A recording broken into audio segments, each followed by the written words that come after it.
A critical aspect of making change and a critical feature of leadership is strength. It has to be strength of character, strength of ideas. See, we're never taught how to just be strong. So strong has become a bad word. There's all these associations with strength, that it's about being a bully or being pushy or maybe even being angry. And to some people, strength is equated with some kind of biological advantage and therefore an unfair advantage. So we don't like using words that represent things that are unfair, so we stop using it. But the truth is, and I know this from experience, I know this to be true, that when we fail to make change, when we fail to deliver on promises, it is because we don't know how to be strong.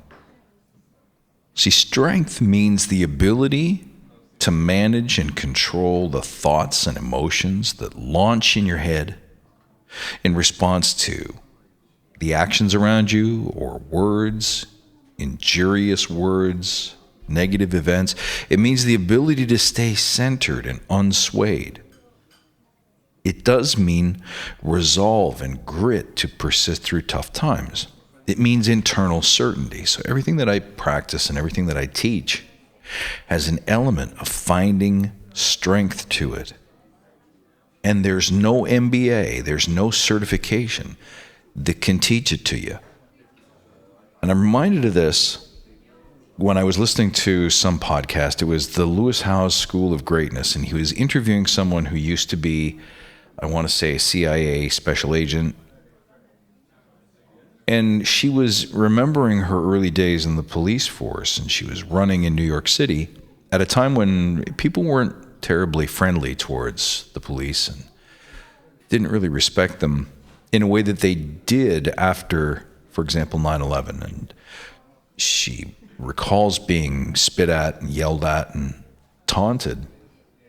And her first instinct was to defend herself and defend her choice and defend her pride in being an upcoming FBI agent, an upcoming police officer, whatever the specifics were.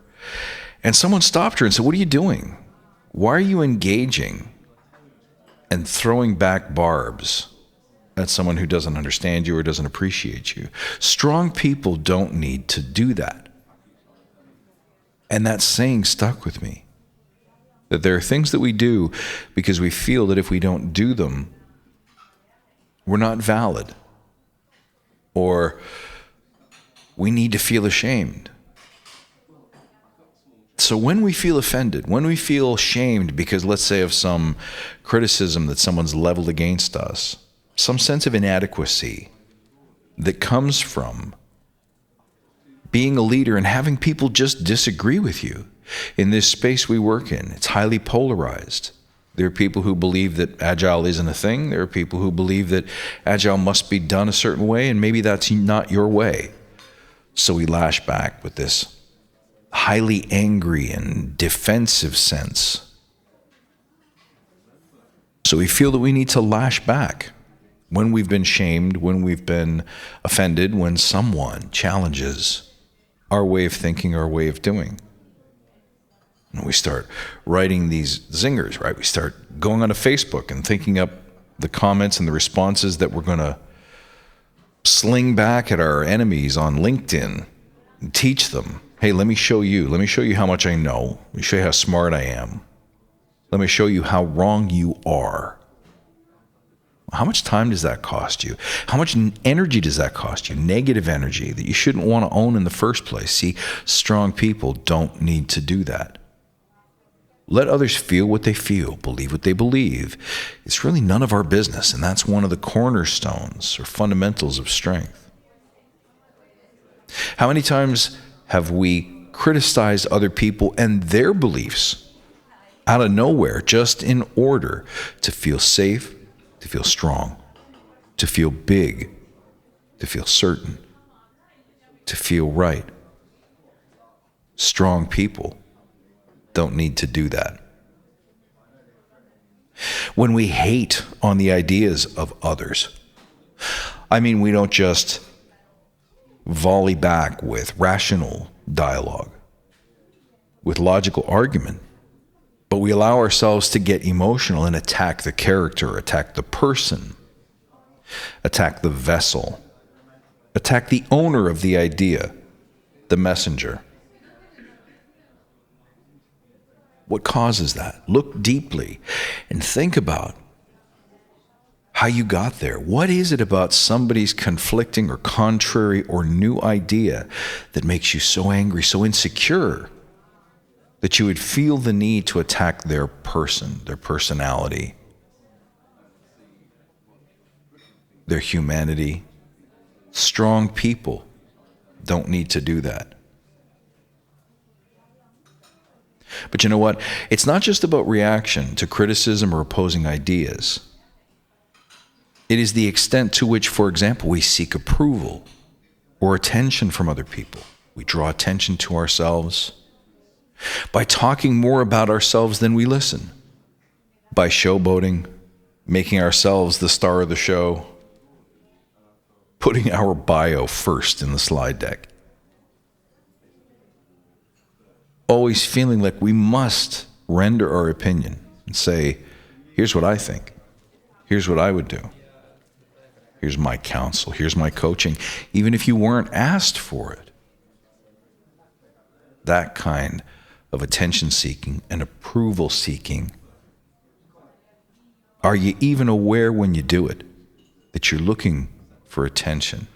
You're looking for validation, that you need other people to tell you that you're worthwhile. You need people to applaud for you, to regard you, to be in awe of you. Strong people don't need to do that. And then, I think this is the most, maybe this is the most insidious part in this age, where we're all connected, we're all conversing, we're all talking.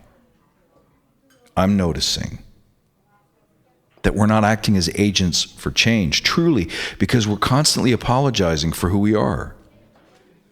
We're suggesting ideas, and we're too quick to let other people say, maybe not, take two. We're too quick to say, oh, you know what, maybe I'm wrong. Maybe that's not the whole side of the story. Maybe I should look to what other people are saying and doing. This is the critical mistake.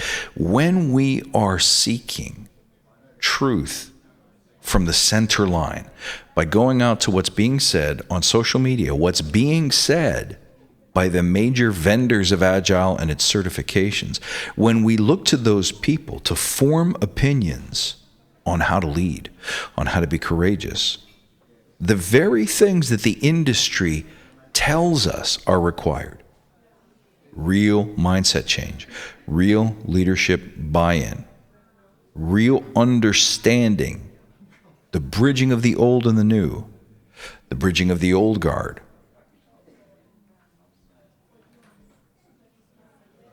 with the new practitioners. Those are the things we say are required to be successful. But we look to someone else to tell us how to have that courage, when courage is such a personal thing. We bow to the crowd.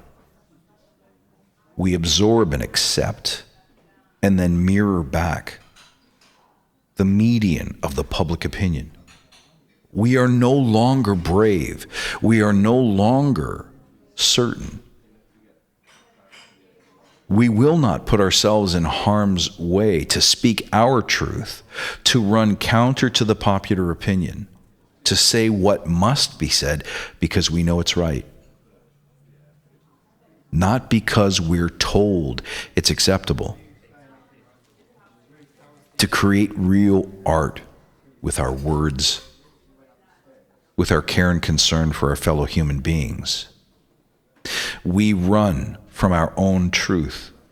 We run from our unique voice.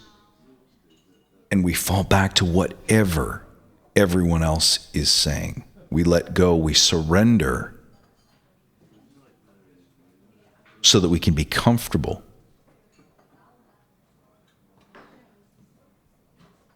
in the eyes and ears of everyone around us. We fear judgment, so we don't do things that other people might judge.